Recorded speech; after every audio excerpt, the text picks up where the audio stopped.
공사가 저탄소 식생활 실천에도 적극적으로 나서고 있다고 합니다. 잠시 후 한국농수산식품유통공사 얘기 들어보겠습니다. 자, 집값 상승 전망이 2년 8개월 만에 최고치를 기록했습니다. 한국은행이 발표한 7월 소비자 동향 조사 결과를 보면 집값이 폭등하던 지난 2021년 때만큼 상승에 대한 기대가 형성되고 있다고 하는데요. 2021년과 비슷한 상황으로 봐도 될지 자세히 짚어보겠습니다. 이 시간 유튜브로도 함께하겠습니다.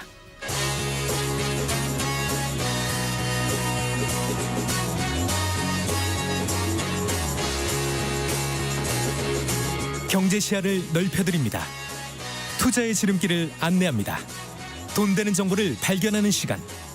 KBS 1라디오 경제쇼. 먼저 오늘의 주요 경제 뉴스부터 정리해드리겠습니다. 경제 뉴스 브리핑 손서구 경제평론가와 함께합니다. 어서 나오십시오. 안녕하세요. 안녕하세요. 오늘 주식시장이 얼마나 지금 빠졌죠? 네, 너무 많이 빠졌습니다. 그런가요? 네. 아무래도 밤사이 미국 증시 영향을 받은 것 같습니다. 그렇습니다. 오늘 코스피, 코스닥 모두 1% 이상의 큰 낙폭을 보였고 코스닥 같은 경우는 2% 넘게 급락하는 모습을 보였는데 네. 자, 코스피는 지금 48포인트가 하락을 하면서 네. 2710선까지 밀려나게 얼마 전까만 됐고요. 해도 3천 생각했었는데 이렇게 그게 속절없이 무너졌군요. 속절없이 밀려났습니다. 코스닥은요 결국 800선 아래로 떨어졌습니다. 그래요. 네. 6개월 만에 네. 800선 아래로 밀리게 된 거고요. 797.29로 마감됐네요. 네. 외국인이 지금 현물, 선물 할 거 없이 모두 팔자에 나서면서 국내 주식을 대거 매도했습니다. 네. 오늘 국내 증시 급락, 밤사이 미국 기술주 폭락 영향으로 보이는데 뉴욕 증시도 3대 지수 모두 1% 이상 급락했고요. S&P 500 또 나스닥 지수 2%대 3%대 급락을 해서 네. 각각 2년 새 최대 낙폭을 기록하는 모습 보였습니다. 눈에 띄는 게 그동안 미국 증시를 견인해왔던 대형 기술주들 빅테크라고도 하죠. 이 빅테크들 주가의 폭락입니다. 테슬라가 12% 급락했고요. 엔비디아 6%, AMD 6%대. 이에 따라서 이 반도체 관련 지수죠. 필라델피아 반도체 지수 5% 넘게 하락하는 모습을 보였습니다. 네. 자, 이렇게 미국 기술주에 대한 그 투심이 흔들리자 국내에서도 삼성전자, SK하이닉스 같은 반도체주가 큰 폭으로 떨어졌습니다. 네. SK하이닉스 같은 경우는 오늘 2분기 어닝 서프라이즈 실적을 내놨거든요. 네네. 그럼에도 불구하고 투매 현상까지 나타나면서 예. 8.87%가 급락을 한 모습을 나타냈습니다. 네. 향후 이제 관건은 이겁니다. 증시를 이끌어온 기술주들의 급락이 네. 일시적인지 아니면 이게 추세적으로 돌아선 것인지 이 여부를 좀 따져봐야 되는데 올 상반기에 이제 AI 붐에 힘입어서 이런 기술주들 중심으로 강세장을 펼쳐왔지 않습니까? 그만큼 이 기술주들에 대한 투자자들의 눈높이가 높아져 있어요. 실적, 성장성 이런 것 다 눈높이가 높아져 있는데 지금 2분기 실적 시즌이 시작되면서 그 눈높이를 맞추지 못하거나 향후 성장성에 대한 의문이 들기 시작하면 투자자들 언제든지 오늘장처럼 주식을 던질 가능성이 충분히 있다. 이런 분석 나오고 있습니다. 네. 그래요. 자, 티몬 위메프 정산 지원 사태에 따른 피해가 지금 일파만파 확산되고 있다면서요? 네, 이것도 심각합니다. 이제 간략히 티몬 위메프 사태를 요약해드리면 티몬과 위메프란 이제 온라인 플랫폼에 입점을 해서 상품을 판매하는 업체들이 제때의 판매 대금을 정산받지 못하면서 지금의 사태가 촉발된 거죠. 네. 이제 상품을 판매한 판매자들은 제때 정산을 받지 못해서 지금 자금 압박에 시달리고 있고 중간에서 결제를 대행해주는 이런 결제 대행사 피지사들이라고 하죠. 피지사들도 철수를 해버렸어요. 네. 더 이상 결제 대행 못 해주겠다. 이렇게 하면서 소비자들은 지금 구매한 상품을 강제로 취소를 당하거나 혹은 환불을 원해도 환불도 되지 않는 이런 상황에 놓여 있고요. 그렇군요. 또 온라인 오픈마켓이다 보니까 다양한 업종의 상품들이 들어와 있어서 피해가 지금 다양한 업종으로 발생하고 있거든요. 특히 지금 여름 휴가철이지 않습니까? 여행 상품 구매한 분들 참 많아요. 그래서 소비자들이 이런 휴가를 앞두고 이 티몬이나 위메프에서 여행 상품 구매하셨던 분들은 여행을 취소하는 사람들이 속출을 하고 있습니다. 네, 네. 또 하나 걱정은 이제 정상받지 못한 업체들이 대부분 중소 판매자 회사들이에요. 중소업체들이에요. 네. 그래서 보통 기존의 티몬과 IMF의 대금 정산 주기가 기존에도 지금 2달 이렇게 걸렸다고 하더라고요. 그래서 지금 정산받지 못한 대금은 5월에 이미 판매가 끝난 상품들. 네. 이게 아직도 정산받지 못하고 있는 거고 네. 이런 판매 대금을 정산받지 못하는 이 상황이 장기화되면 어쨌든 영세한 사업자들이기 때문에 자금 여력이 그렇게 크지 않거든요. 그렇겠죠. 결국 네. 줄도산까지도 지금 우려가 되고 있습니다. 또 이렇게 연쇄도산, 줄도산을 하게 되면 금융권 피해로도 번지게 되지 않을까요? 맞습니다. 이게 판매자들이 은행으로부터 정산자금 대출이라는 걸 받아요. 이게 뭐냐면 판매 대금을 정산받기까지 기간이 오래 걸리니까 네. 매출 채권을 담보로 은행에서 미리 돈을 받는 거죠. 네, 네. 그 정산일에 은행이 해당 플랫폼에서 대금을 받아서 자동적으로 상환하는 이런 구조를 갖고 있었는데 예. 정산을 받지 못하니까 대출길도 막히고 은행 입장에서도 이 매출 채권을 담보로 갖고 있지만 대출 회수가 어려운 거죠. 그러니까 다 미회수금으로 잡히게 되는 이런 상황입니다. 그렇군요. 그런데 정산되지 못한 금액이 그럼 어느 정도 지금 되는 거예요? 이걸 정확하게 하려면 티몬이나 위메프에서 이걸 딱 공개를 해야 되는데 네. 정확한 추산은 지금 어렵거든요. 근데 이제 판매자들 이야기를 들어보면 뭐 최소 수천만 원에서 몇십억 원까지 정산을 받지 못한 업체들도 있는 것으로 알려지고 있고요. 네. 이제 금융감독원에서 7개 플랫폼 입점 업체에 대한 정산대금 대출 현황 자료를 공개를 했는데 네. 최근 4년간 선 정산 대출 총액을 보니까 1조 3천억 원. 아. 이게 이제 연간 대출액으로 따지면은 2019년에는 이게 얼마 안 됐어요. 252억 원 수준이었다가 2022년에는 6,200억 원으로 25배 크게 늘었거든요. 플랫폼별로 따져봐야 되는데 쿠팡이 가장 크고요. 지금 미정산 사태를 일으킨 위메프가 두 번째입니다. 네. 어쨌거나 결국 위메프와 티몬이 직접 나서서 이 사태를 해결해야 될 것 같은데요. 네, 오늘 그 류화연 위메프 대표가 입장을 밝혔습니다. 네. 일단 오늘 안에 소비자들에게 환불을 완료하기 위해서 노력하겠다 이런 입장을 내놨고요. 일단 고객들에 대해서 환불부터 집중한 뒤에 판매 업체들에 대한 대금 지급 문제에 대응을 하겠다. 네. 이렇게 입장을 내놨거든요. 그러니까 자금 마련을 해야 되는데 여기에 대해서는 모 회사가 이제 싱가포르 업체인 큐텐이라는 곳이 있습니다. 네. 큐텐 그리고 티몬, 위메프 이렇게 그룹사 전체가 대응을 하고 있는데 지금 논란이 되고 있는 거는 큐텐이 그럼 어디에서 자금 마련할 거냐 여기에 대한 부분이 명확하지가 않고요. 네. 또 다른 티몬 이 업체도 언제쯤 환불이나 대금 정산이 가능할지 여기에 대해서는 지금 구체적인 답변을 내놓고 있지 않은 이런 상황입니다. 네. 지금 자금 여력이 있는 일단 중대형 업체들 같은 경우는 고객 대응에는 나서고 있어요. 네. 예를 들어서 파리바게트를 소유하고 있는 SPC 그룹 같은 경우는 지금 자사 상품권 판매 중단하고 전액 환불 조치하기로 했고요. 침대 업체죠. 시몬스 같은 경우도 결제가 끝난 제품에 대해서는 정산받지 못하더라도 일단 배송은 마무리 짓겠다 이런 입장을 내놓고 있습니다. 네. 근데 문제의 본질 대금 정산이 해결되지 않으면 지금 피해가 계속 확산되는 것은 불가피할 것으로 보이고요. 네. 오늘 국회에서 정무위원회가 열려서 이번 사태에 대해서 금융당국에 대한 질타가 쏟아졌거든요. 이복현 금융감독원 원장이 사과의 뜻을 밝히기도 했습니다. 네. 예, 자 조금 전에 정부가 올해 세법 개정안 발표했습니다. 네. 어떤 부분에 방점이 찍혔는지 잠깐 좀 요약을 해주시겠습니까? 네, 전체적인 개정 방향을 보면 이제 감세를 통한 경제 활성화, 민생 경제 회복에 초점을 맞췄다라고 볼 수 있겠고요. 네. 세부적으로 보면 투자와 고용을 촉진한다, 기업 경쟁력을 제고한다, 자본시장 활성화를 추구하겠다. 네. 이를 위해서는 이제 감세, 세제 혜택을 높이는 것, 또 개인 차원에서는 결혼이나 출산 같은 것들을 지원하는 차원에서 세액 공제를 확대하는 방안 등이 담겼고요. 네. 몇 가지를 짚어보면 현 정부에서 추진하고 있는 기업 밸류 프로그램과 관련해서는 기존에 나왔던 대로 주주환원을 확대한 상장 기업에 대한 법인세 세액 공제 신설 방안이 이제 개편안에 공식 포함이 됐고요. 그렇군요. 네. 또 내년 시행 예정인 금융투자 소득에 대해서는 기존 정부 여당에서 밝힌 대로 역시 폐지하는 것으로 개편안에서 확정을 지었습니다. 네, 네. 이밖에 이제 개인종합자산관리계좌죠. ISA 세제 지원을 확대하는 방안 등도 포함이 됐습니다. 네. 지금 상속세에 대한 개편 방안에 대해서도 시장에 관심이 많았거든요. 그렇습니다. 어떻게 지금 나왔나요? 네, 말씀하신 대로 현 정부 들어서 이제 상속세 개편에 대한 의지를 여러 차례 밝혀왔고 방향에 대해서도 논의를 해왔는데 가장 네. 관심을 모았던 게 상속세 최고세율을 인하할지 여부였거든요. 네, 네. 인하하는 것을 개편안에 담았습니다. 그래서 상속세, 증여세 최고세율이 기존 이제 세제 구도를 보면 최고세율이 50%였는데 네. 40%. 이제 10% 포인트 인하하기로 했고요. 네. 또 하나 상속세 관련해서 눈길을 끄는 게 상속세에 대한 자녀 경제 금액입니다.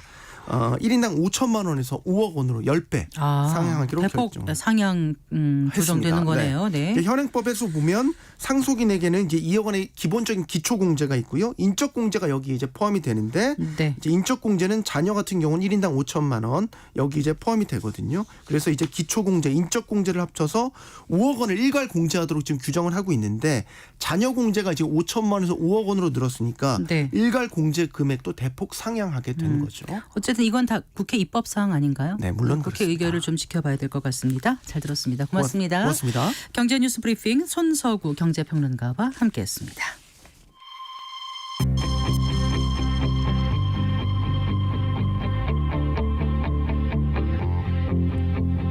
경제 전문가의 원포인트 레슨. 꼭 알아야 할 정보와 이슈를 알기 쉽게 풀어드립니다.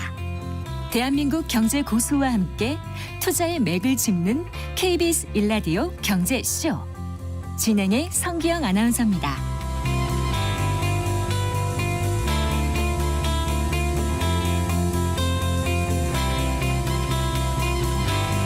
4시 17분입니다. 소풍 갈 때 없어서는 안 될 엄마의 손맛 김밥이 대표적인 K푸드의 하나로 전 세계적인 인기를 끌고 있는데요. 엄마의 손맛 그대로 전 세계가 냉동 김밥을 맛볼 수 있게 된 것은 뭐 기업의 기술력 등 여러 가지 이유가 있겠지만 한국농수산식품유통공사의 지원도 한몫했습니다. 앞으로 K푸드의 세계화를 위해서는 정부와 또 공사의 지원이 더욱 필요해 보입니다. 뿐만 아니라 이 한국농수산식품유통공사가 미래의 건강한 먹거리를 위해서 저탄소 식생활 실천에 나섰다고 하는데요. 구체적으로 어떤 것인지 직접 얘기 들어보겠습니다. 한국농수산식품유통공사의 김춘진 사장 스튜디오에 모셨습니다. 반갑습니다. 네, 반갑습니다. 안녕하세요. 네. 네. 자, 먼저 한국농수산식품유통공사. 네. 어떤 기관인지 좀 소개를 해 주신다면요. 저희 공사는 1967년에 설립이 됐어요. 네. 그래서 57년이나 되는 기관이죠. 그래서 우리 대한민국 국민의 안전한 먹거리를 안정적으로 네. 수급하는 기관입니다. 네. 아울러서 농수산식품 산업을 육성을 해서 해외에 수출하는 총괄기관이기도 하고 네. 그래서 잘 사는 농어민, 잘 사는 대한민국 만들어라 하고 설립된 기관입니다. 네. 그 본사는 지금 나주에 있지 않나요? 네, 나주에 있습니다. 그러면 저희가 양재동 그 농수산물유통공사라고 이제 생각했던 그 거기 AT라고 써 있는 데가 네. 지금 서울 그러면 센터인 네, 건가요? 서울 사업장이죠. 서울 사업장이군요. 네. 네. 거기에 이제 화해 공판장이 있고 네. 그다음에 거기에 공공급식을 전담하는 기관이 있어요. 네. 그래서 작년에 약 3조 7천억 원의 네. 공공급식 실적을 달성했습니다. 네. 또 아울러서 유통구조를 이렇게 바꿔야 되지 않겠어요? 그래서 직접 이 생산자와 또 이 비즈니스하는 사람 그리고 이제 비즈니스와 비즈니스 연결시키는 네. 그러한 모델을 네. 온라인 도매 시장이라고. 아. 그래서 온라인 도매 시장이 거기에 있습니다. 아, 그렇군요. 알겠습니다. 요즘 보면 한류와 함께 K푸드의 인기가 뜨겁다는 것을 많은 분들이 실감하실 거예요. 그런데 어떤 품목들이 해외에서 인기가 있는지 실제로 그 수출 실적으로 좀 한번 살펴볼까요, 사장님? 네. 현재 K푸드의 수출이 계속 상승하고 있어요. 네. 그래서 7월 20일 현재 69억 8,800만 불의 네. 수출 실적을 달성했습니다. 네. 작년 대비해서 6.76% 상승했죠. 네. 또 아울러서 이제 구체적으로 품목별로 보면은 역시 이 라면이 많이 상승했습니다. 네. 그래서 우리 이 자체로 보면은 라면이 9억 5,200만 불을 작년에 수출했는데 네. 7월 20일까지 6억 6,600만 불을 수출했어요. 네. 그래서 34.1%가 상승했습니다. 네. 또 이제 김이 대단히 인기죠. 김. 네. 네, 김은 약 6억 500만 불 수출해서 33.9%가 작년보다 더 많아졌습니다. 네.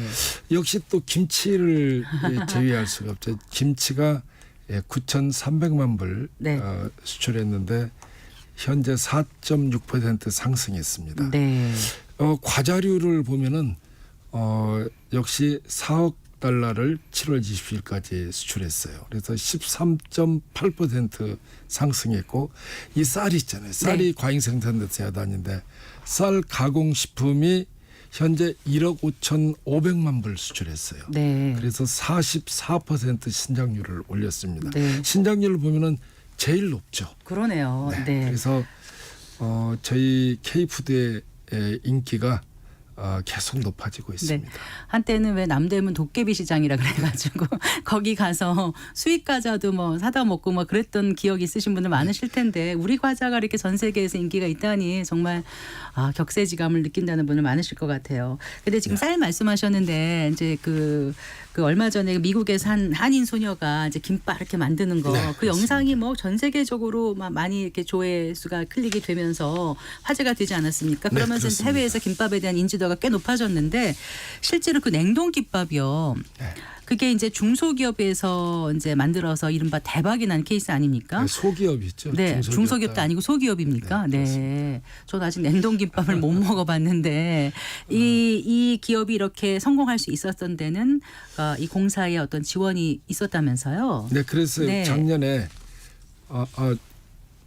작년에 이제 우리가 그 성과를 많이 냈죠. 그 결과로 중소기업 벤처부에서 네, 동반 성장한 모범 사례로 뽑혀가지고 네. 저희가 상을 수상을 했어요. 아, 네, 이제 복만사라고 하는 하동에 있는 네. 아주 조만한 회사인데 네, 2021년에 이제 미래클 사업으로 선정을 해서 네. 지원을 했죠. 아, 그리고 이게 냉동 김밥을 이제 예를 들어 미국 마트에 코스토코라든가 뭐 이런 데 납품하잖아요. 네. 그래서 이제 거기에서 판촉전을 벌려줬죠. 네, 그리고 이제 박람회에 참석한다든가 많은 그런 네, 홍보를 통해서 역시 중소기업과 협업하는 네.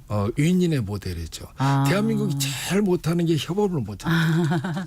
네, 그래서 저 IMD에서 네, 우리나라가 이 경쟁력 지수가 21로 금년에 상승했다고 그러잖아요. 네, 그런데 이제 국가 번영 지수나 이런 데서 내 같은 연구소에서 한 조사 보고서 보면은 167개국 중에 네. 우리가 사회적인 네트워크의 162등이에요. 아, 그거밖에 안 돼요? 네, 그리고 네, 사회적 자본, 소셜 캐피털이 이제 107등이죠. 네. 또 우리 가족 간의 관계도 안 좋아요. 103이에요. 그런가요? 그래서 우리 대한민국이 보다 더 발전하려면은 협업을 잘해야 돼요. 아니 뭐 대여섯 그래서- 단계만 거치면 다 한다고 했는데 그게 아닌가 보죠. 네. 우리가 왜 그럴까 하고 이제 깊이 반성을 해보면은 네. 우리의 문화는 굉장히 경쟁이 심한 문화잖아요. 그리고 좋게 얘기하면 대한민국이 평등 사상이 세계에서 가장 강한 국가가 대한민국이죠. 그래서 네. 우리 속담에 사촌이 돈 사면 배 아프다. 땅을 사면 배가 아프다. 뭐 그런 속담이 있듯이 우리가 주변 사람과 더불어서 발전을 해야 돼. 우리는 대학의 평가도 이게 A는 몇 퍼센트, B는 몇 퍼센트 딱딱 정해졌잖아요. 누군가가 A를 맞으면 자기는 B를 맞아야 돼요. 네. 그래서 서로가 협업을 해서 잘하면은 모두가 다 A를 맞을 수 있는 이러한 평가 시스템. 네. 이제는 저는 이런 시스템으로 바꿔야 될 네, 때가 왔다. 사실 경쟁이라는 것, 또 학습이라는 것 때문에 우리나라가 여기까지 올 수 있는 어떤 경쟁력이 됐긴 했습니다. 한편으로는 이제 협업이 좀 부족했다 이런 말씀을 네, 해주시는 그래서 건데. 이제 추격형일 때는 그게 가능해요. 네, 네. 이게 따라잡고 이럴 때는 가능한데 이제는 이제 전 세계가 창의력을 필요로 하고 원천 기술이 필요한 때죠. 그래서 네. 서로가 혼자서는 멀리 갈 수가 없어요. 네. 그래서 여럿이서 함께 가는 이 사회 네. 이제 대한민국이 변해야 됩니다. 네. 그래서 냉동김밥 업체 대표가 그 이제 공사의 그 맞춤형 컨설팅으로 네. 많은 도움을 받았다 이런 인터뷰를 한 것도 봤습니다. 어쨌든 간에 이게 이제 냉동김밥이라는 게 국내 국산 쌀 소비처의 새로운 대안이 될 것 같아요. 사실 국내에서는 쌀 소비가 좀 줄어들고 있지 않았습니까? 네, 그렇죠. 네.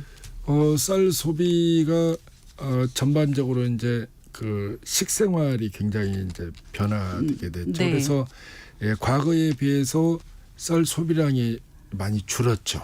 줄었는데 거기에 대한 대안으로 네.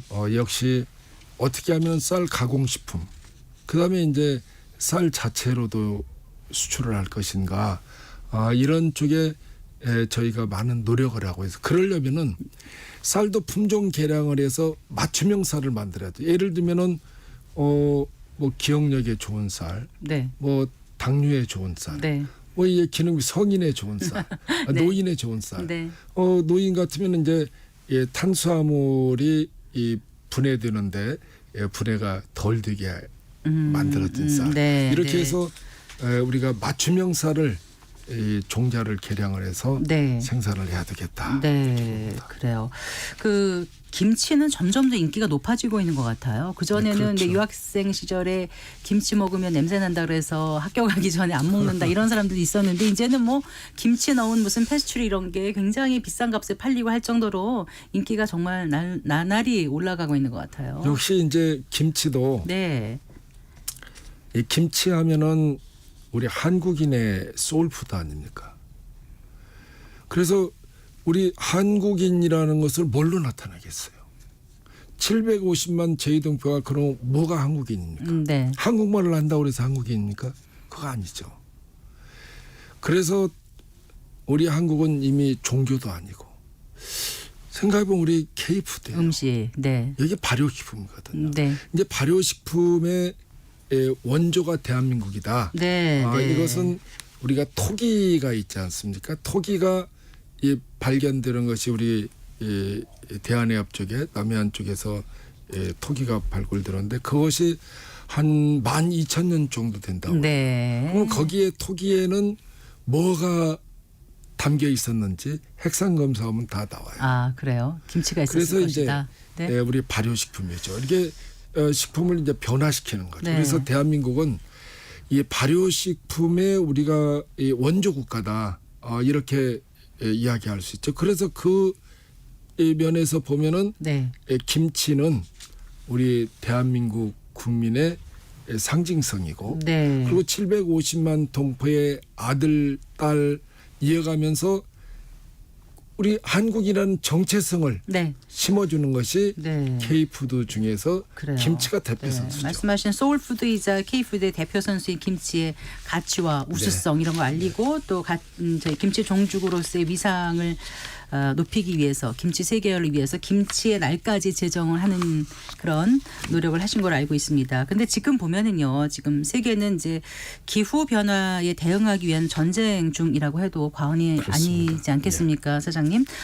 식품 분야에서도 이 탄소 감축 그 방안을 마련하는 게 필요해 보이는데 그 공사에서 그 저탄소 식생활이라는 거를 추진하고 있다면서요. 저탄소 운동을 많이 하지만 식생활에서 어떻게 할 수 있는지 좀 알려주세요. 우리가 이 탄소 배출을 줄이는 네. 식생활 습관을 갖자 하는 운동이 저탄소 식생활 운동. 네, 네. 그렇게 하려면 이제 이 생산부터 소비까지 네. 이 푸드 프린트를 줄이는 것이 바로 이제 이러한 운동이죠.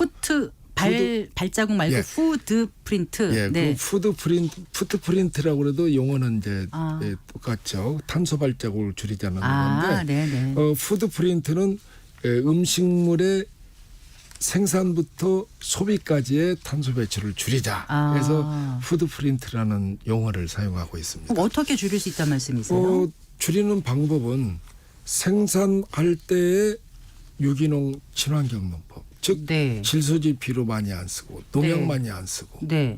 그다음에 이제 땅을 갈지 않는 이 비경운 농법. 그러니까 경운기로 딸을 경작하는 예, 예. 거잖아요. 예, 이제 한번 갈아엎고 해야 되는 거 그렇죠. 아니에요? 경작하려면. 그렇게 하게 되면 이제 기름진 땅에서는 네. 유기탄소가 땅 속에 많이 들어있는 땅이 기름진 땅이에요. 그런데요. 그런데 땅을 갈면 유기탄소가 공기 중으로 나가잖아요. 아. 그래서 기름진 땅에서는 땅을 갈지 않고 네. 농사를 짓는 것이 소득이 더 많아져요. 아, 그래서 경운을 하지 않고 예, 그래서 한다. 비경운 농법. 무경운 농법. 예, 그리고 이제 우리가 미생물 농법이 있죠. 네. 그러니까 미생물은 역시 이 땅 속에서 그 무기물을 갖다가 이제 분해해서 식물이 흡수할 수 있도록 만들어주죠. 네. 그러면 이제 식물은 그걸 흡수해서 이 물과 그다음에 공기 중에 있는 탄소와 햇볕을 포함해서 탄수화물을 만들죠. 네. 탄수화물을 만들면 한 반절 정도는 뿌리를 통해서 땅 속으로 내보내요. 네. 그럼 미생물이 그걸 먹고 살거든요. 네. 네. 그래서 미생물과 식물은 상호 공생 관계예요. 예. 미생물이 없는 땅은 네. 농사를 전혀 지을 수가 없어요. 예. 그래서 미생물이 많이 있는 땅이 굉장히 살아있는 땅이죠. 그래서 농약을 많이 하면 미생물이 죽죠. 네. 그래서 처음에는 이제 농사가 잘 되겠지만은 갈수록 땅이 황폐해지죠. 그래서 현재 지구촌에 있는 땅 중에 33.1%가 이미 황폐화돼 있어요. 머지않아서 이제 50%가 넘게 되고 이렇게 되게 되면은 이 수확량이 확 떨어지는 거죠. 그래서 땅을 살리려면은 네. 역시 미생물농법, 미생물농법으로 통해서 농사를 지으면은 네. 그것이 바로 탄소 배출을 줄이는 저탄소 그러니까 농산물이 이렇게 생산하는 되는 거죠. 단계에서부터 그렇게 하고요. 네, 그리고 그럼 가공하는 관계에서는 땅 어떻게 할 수 속에 있어요? 예. 많은 탄소가 이렇게 저장이 돼 있어요. 네, 네. 그래서 약 한 4조 5천억 등의 이게 이 탄소가 저장돼 있거든요. 근데 그 탄소를 우리가 꺼내서 써가지고 기후 온난화 같은 거 아니에요. 네. 특히 이제 화석연료 같은 거. 그러니까 땅을 경작하는 과정에서 오히려 네. 그 토양 수분도 손실이 되고 네, 그렇죠. 그다음 말씀하신 대기 중 이산화탄소가 증가되고 그게 예. 또 지구 온난화로 이어진다고 하더라고요. 그래서 이제 네. 떼알 구조가 돼가지고 미생물이 있으면은 흙을 떼알 구조가 만들어서 이게 둥그렇게 되면 그 사이에 공간이 생기고 네. 거기에 이제 유기탄소가 저장되고 그렇군요. 네. 물이 저장되는 알겠습니다. 거죠. 그래서 생산하는 단계에서 이렇게 신경을 네, 쓰고 생산해서- 또 가공 처리할 때도 네, 그렇죠. 저탄소를 할 수 있는 방법이 많지 않습니까? 네, 우리 가공 처리할 때도 버려지는 농수산식품을 최대한 줄이고 친환경 네. 에너지 일회용품 네. 많이 안 쓰고 네. 이제 그렇게 과대포장 사용도 좀 예, 최소화하고. 그렇게 하자는 거. 그다음에 이제 가공하려면 운반을 하잖아요. 네, 네. 운반할 때 거기에 탄소 배출을 작게 하는 가스 운반사, 전기차라든가 네. 이런 걸 활용을 하게 되면 이제 훨씬 더 탄소 배출이 작아지죠. 네. 그리고 로컬 푸드들, 지역에 네. 가까운 데 생산되는 농산물. 네. 또 이제 우리가 소비할 때 큰 냉장고에다 바리바리 사서 쌓아놓잖아요. 예, 적절한 먹을 양을 만큼만. 보관할 수 있는 네. 냉장고에다가 보관하면은 네. 에너지도 작게 들고. 네. 그다음에 음식물이 오래돼 가지고 농산식품이 이제 썩어서 버리는 경우도 줄어들게 되죠. 그리고 이 순환이 빨리 되기 때문에 신선한 농산식품을 계속 드실 수 있어 몸도 건강에 건강해질 좋은 수 거죠. 있다. 네, 그게 저탄소 식생활이고요. 예, 그리고 네. 이제 특히 수산물 같은 경우는 네, 그게 블루푸드라고 하더라고요. 예, 블루푸드인데 거기에서 이 갈조류 같은 경우는 미역이나 다시마나 감태들이잖아요. 네, 이렇게 성장하면서 후코이단이라는 물질이나 그게 항암 효과가 네, 좋다고 네, 하잖아요. 들어봤어요. 네. 근데 그 물질을 한 3분의 1 반절을 이렇게 성장하면서 내뿜어요. 그럼 갯벌에 묻히죠. 갯벌에 묻히면은 그 탄소가 분해되는데 수천 년이 걸려요. 그래서 오랫동안 탄소를 보관할 수 있는 거죠. 그렇군요. 근데 열대우림이나 이런 경우는 나무가 이제 쓰러지면은 네. 거기에 미생물이 나무를 분해해서 네. 탄소가 도로 날아가죠. 그렇군요. 그래서 이제 나무를 땅속에 묻자. 네. 그러니까 우리가 나무를 많이 사용하면은 네. 그만큼 탄소를 나무 속에 저장해 놓는 거죠. 그래서 우리가 목재를 많이 사용하자. 알겠습니다. 농수산식품유통공사 사장님이신데 그 의학적인 생리학적인 지식이 굉장히 많으신 것 같아요. 그 저탄소 식생활 지금 말씀하셨는데 그 하나뿐인 지구를 위해서 우리 모두가 동참해야 될 어떤 실천 운동이라는 것에 대해서는 충분히 공감을 했는데요. 그 내일 이제 개막하지 않습니까? 파리 올림픽. 네. 거기에서도 이제 저탄소 식생활 운동에 동참해달라 이렇게 요청을 하셨다면서요? 네. 네. 우리 한국에 IOC 위원이 계셔요. 네. 그분들 중에 이기흥 대한체육회장님. 네. 그다음에 유승민 금메달리스트 탁구 선수죠. 탁구협회장. IOC 위원이죠. 네. 그리고 이제 세계 태권도연맹의 조정원 총재님. 네. 그리고 저희 공사 이렇게 해서 거리문을 만들었어요. 네. 토마스 바흐 IOC 위원장에게 위원장한테 예. IOC도 이 운동에 동참해라. 아. 특히 파리 올림픽에 네. 저탄소 식생활 운동을 우리가 참여해라 하고 이제 조정은 총재께서 네. 직접 토마스 바흐 위원장을 만나서 아. 전달을 하셨을 거예요. 우리 그만큼 저희가 또 이제 올림픽 조직위원회에다가는 조직위원회 위원장하고 유승민 위원장하고 막역한 관계. 네, 네. 그래서 또 특히 유승민 IOC 위원께서 네. 조직위원회도 이 운동에 동참해라. 네. 왜 파리 올림픽의 캐치프레이즈가 저탄소 친환경 올림픽이거든. 그래서 이번에 그 하계 올림픽 평균 탄소 배출량을 지난번보다 뭐 절반으로 줄이겠다는 기치를 네, 내걸었다면서요. 그렇죠. 네. 그 올림픽 치를 때 평균 350만 톤의 탄소가 배출되는데 네. 이걸 150만 톤으로 줄이겠다 네. 하는 게 이제 파리 올림픽이죠. 네. 역시 이 파리 올림픽에서 절대량을 줄이는 데는 혼신의 힘을 다하지만은 네. 사람이 동참해서 할 수 있는 캠페인 네. 이게 더 보람찬 운동이다. IPCC 6차 보고서에서 기후 위기의 원인은 사람이라고 못을 박았거든. 그럼 사람이 바뀌어야 풀어야 돼. 돼요. 네. 네. 사람이 바뀌어야 되는데 사람 바뀌는 운동이 저탄소 식생활 운동인데 네. 그 중에 푸드프린트 줄이는 거 네, 네. 거기는 이제 유엔에서 발표한 통계가 31% 온실가스가 네. 거기서 나온다. 네, 네. 이렇게 유엔이 발표한 네, 통계죠. 정말 이렇게 지구 온난화가 되면서 더 이상 하계 올림픽이 치러질 수 없는 게 아닌가 이런 암울한 전망까지 나오고 있는 마당에 정말 이 저탄소 식생활이 얼마나 중요한지 이번 파리 올림픽을 통해서 많은 사람들이 좀 공감대를 갖는 그런 계기가 되길 바라고요. 모처럼 나오셨으니까 이거 하나 꼭 여쭙고 싶습니다. 네. 농수산물 유통공사라는 게 원래 역할 중에 하나가 농수산물의 수급 안정 아니겠습니까? 네, 근데 워낙 그렇습니다. 기상 이변으로 작년 같은 게 작황이 좋지 않아서 올해 사과값이 막 금값이다, 배값도 비싸고 계속 그랬잖아요. 근데 네, 올해도 작년보다 훨씬 더울 것 같기도 하고 작황은 어떨지 수급 안정을 잘 하실 수 있을지 네, 그 한 말씀 이제 해주세요. 역시 우리가 빅데이터나 인공지능 AI를 활용을 해서 미리미리 예측을 해야 되죠. 네. 그래서 이제 그러한 빅데이터 처리해서 하는 시스템으로 이게 전환시켜가고 있고 작년에 비해서 이제 이 사과의 수정이 좋아요. 아, 네. 그래서 금년에는 그렇게 고가의 사과 값을 지불하지 않을 수 있을 것 같습니다. 또 앞으로 이제 기상 이변 때문에 수시로 이런 일이 발생될 수 있어요. 네. 그래서 여기에 대한 철저한 대비가 필요하고 크게는 우리 먹거리 하면 먹거리가 이제 주가 곡물이지 않습니까? 네. 곡물의 5분의 4를 우리가 수입해서 먹어요. 그러면은 기상 이변이 온다라든가 전쟁이 발발한다라든가 아니면은 코비드 19처럼 전염병이 생긴다든가. 코로나, 네. 그래서 이 배도 못 뜨고 비행기도 못 뜨고 하게 되면은 네. 미국에서 실어올 수가 없는 거죠. 네. 이럴 때 과연 어떻게 대비할 것인지. 네, 네. 그래서 식량 식량. 안보 콤비낫을 만들자 네. 해서 지금 사전 조사 단계에 들어갔습니다. 네. 앞으로 더욱 노력해 주시길 부탁드리겠습니다. 네. 오늘 말씀 잘 들었습니다. 감사합니다. 고맙습니다. 네. 감사합니다. 한국농수산식품유통공사의 김춘진 사장과 얘기 나눠봤습니다.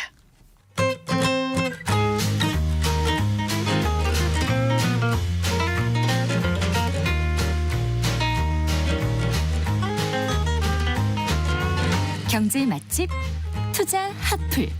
지금은 돈 벌기 딱 좋은 시간. KBS 1라디오 경제쇼.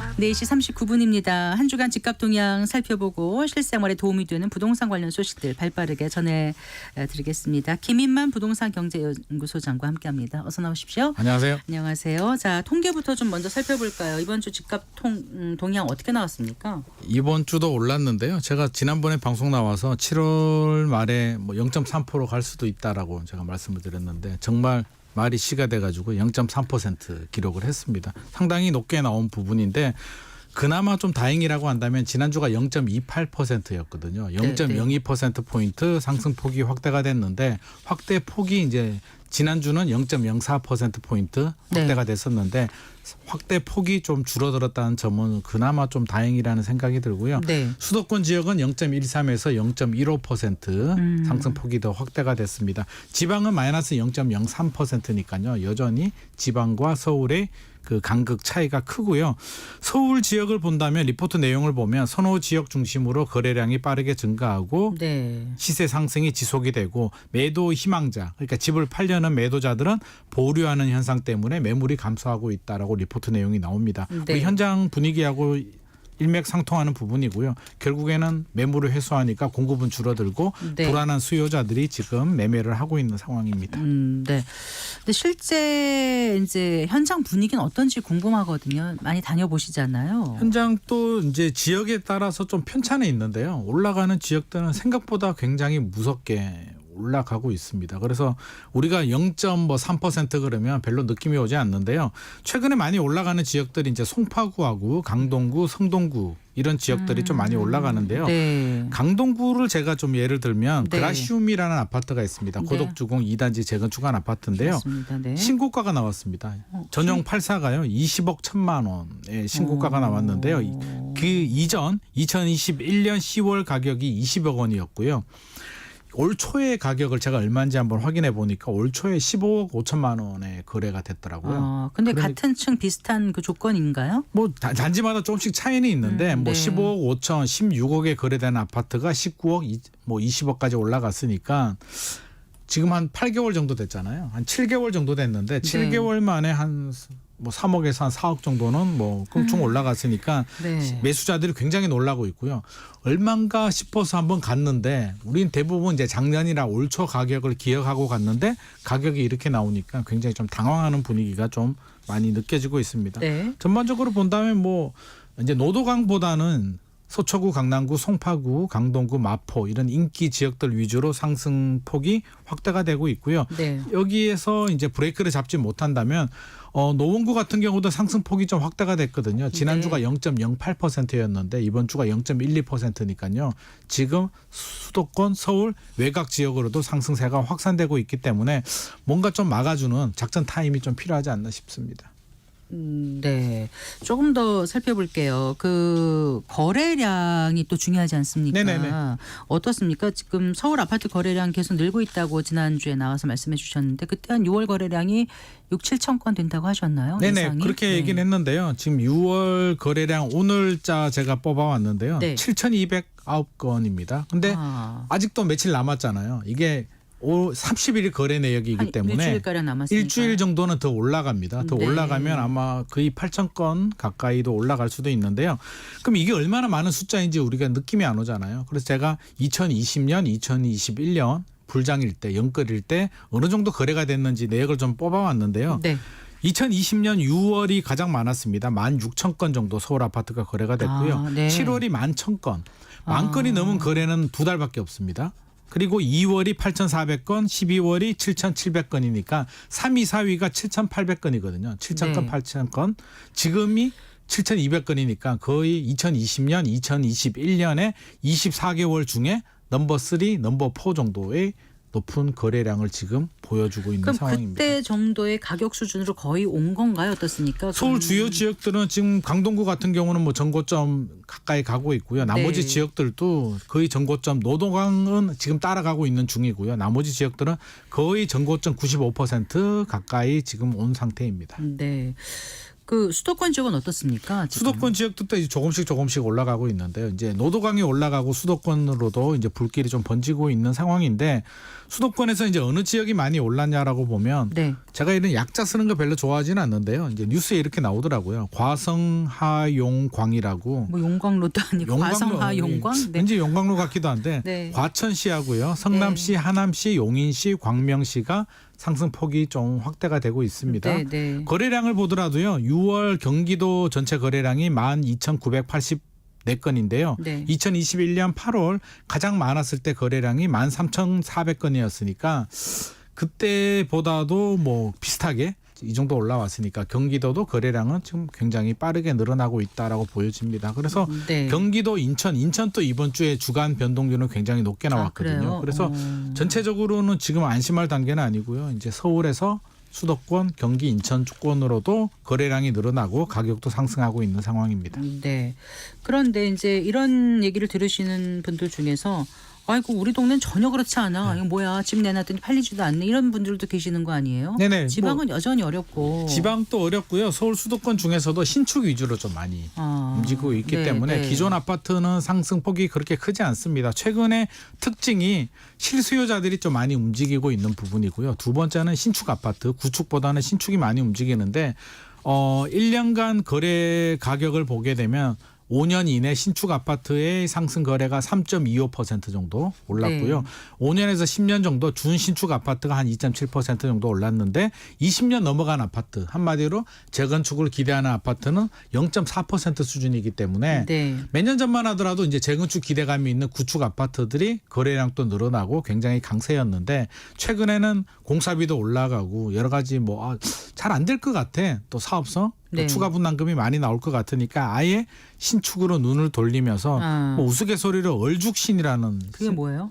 용어가 나왔습니다. 우리 겨울에 아이스 커피 먹는 그거 분들은 얘기하는 거 같은 얼죽아라고 거예요? 하잖아요. 네. 얼어 죽어도 신축 아파트라는 용어가 지금 그거야 최근에 뭐 생겨나고 있어서 네. 신축 선호도가 높아가고 있어서 구축 아파트를 가진 분들은 우리 아파트는 별로 많이 안 올라간다라는 말씀을 할 수도 있습니다. 신축 아파트 또 선호 현상이 생기는 게 좀 편리한 거 이런 것도 있습니다만은 네. 오래된 아파트를 이제 고치거나 뭐 이렇게 좀 손을 봐서 살려면 네. 굉장히 요즘 비싸다고 하더라고요 그 자체가. 그러다 그렇죠. 보니까 아예 고생하고 그렇게 하느니 좀 새 거 사자 이런 맞습니다. 생각들을 뭐 인테리어 여력 있으신 비용도 분들은 하실 인건비가 것 올라가니까 같아요. 한 네. 5년 전보다 2배 정도 올라간 것 같고요. 제가 네. 체감하기로는. 그리고 뭐 재건축 기대감도 상당히 낮아졌기 때문에 네. 신축 아파트를 많이 선호하고 있습니다. 네, 그러니 이제 그런데 그 새 아파트 공급을 하려면 이렇게 도심에 특히 뭐 서울이라든가 이런 곳에 하려면은 결국은 빈 땅이 많지 않아서 네네. 재건축 재개발 외에는 방법이 없는 게 아닌가 싶어요. 네, 서울은 그런데 그렇습니다. 말씀하신 대로 지금 그런 어떤 그 비용 때문에 네네. 공사비 갈등이 발목을 잡아서 참 많이 힘든 현장이 있다고 하더라고요. 네네. 네. 그런데 또 그 공사비 증액에 합의한 현장이 최근 들어서 좀 늘어나고 있습니다. 이거는 집값이 올라서 그런가요? 왜 그런가요? 올라가서 그런데요. 우리 기억이 나실 겁니다. 한 2년 전이었나요? 올림픽파크 포레온 둔촌주공 공사 중단됐잖아요. 네. 공사비 갈등 네. 때문에 우리가 기억이 지금 생생히 하고 있는데 네. 최근에는 이제 갈등이 좀 있었습니다. 여러 아파트들이 시공사들은 건설회사들은 올려달라. 네. 조합에서는 못 올려준다. 줄다리기를 하고 있었는데 최근에 합의를 많이 보고 있습니다. 네. 잠실 진주 아파트 같은 경우는요. 기존 공사비가 3.3제곱미터당 666만 원이었는데요. 811만 원으로 올려졌고요. 뭐 다른 지역들 홍제 3구역도 512만 원에서 784만 원으로 올려졌는데 잠실 진주 아파트가 지금 새로 짓고 있는 건가요? 그렇죠. 공사하고 있습니다. 그게 잠실 주공 5단지 옆에 근처에 있는 그 거죠? 옆쪽에 있는 아파트죠. 뭐 이런데요. 네, 맞습니다. 네. 근데 왜 이렇게 합의를 하고 있냐면 예. 어차피 조합원들도 알고 있습니다. 조합에서도 이 660만 원 가지고는 지금 공사를 못하는 건 알고 있는데 그렇죠. 줄다리기를 하는데 네. 지금 여러 가지 상황을 보게 되면 최근에 분양시장 분위기도 좋고요. 네. 이게 언제 또 달라질지 모르기 때문에 이렇게 분위기 좋을 때 빨리 합의하고 차라리 일반 분양을 빨리 해서 일반 분양가를 좀 올리고 네. 사업을 빨리빨리 하는 게 유리하다라고 판단을 했기 때문에 네. 시간 끌지 말고 차라리 올려주고 빨리 공사하자라고 지금 판단을 하고 있는 것 같습니다. 네, 그래요. 그리고요, 이거 하나 여쭤볼게요. 그 모 재건축 그 조합의 조합장 성과급이 이게 얼마입니까? 58억 8억 원을 지급하는 그 안이 가결됐다 이러면서 지금 뭐 얘기가 많더라고요. 이게 논란이 많이 되고 있는데요. 네. 뭐 사실 우리가 민간 사업에 뭐 이러쿵저러쿵 할 문제는 아닌데요. 58억 이야기 듣고 저도 조합장을 했어야 되나 생각까지도 살짝 들기도 했습니다. 뽑히기 어려운 것 같은데.